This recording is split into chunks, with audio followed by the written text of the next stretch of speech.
Et kui siin Riigikogule ka midagi asist soovitada riigikaitse raportite vorpimise asemel, me rääkisime saatse saapa, eks ole, olukorrast. Täna mina olen uurinud, mina ei saa aru, kuidas me kavatseme neid nii-öelda rohelisi mehikesi esimese 3 tunni jooksul tõrjuda. Piirkonnas asuvate jahimeeste abiga.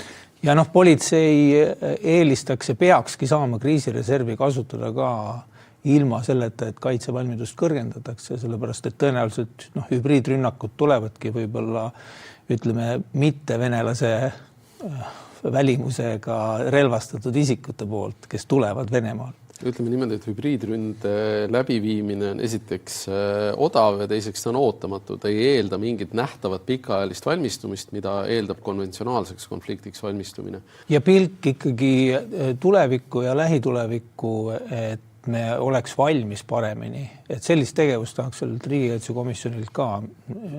Praegu on lihtsalt, tundub, et on lihtsalt natukene kibestunud Läti Henrikud on käinud lähiajalugu ümber kirjutamas.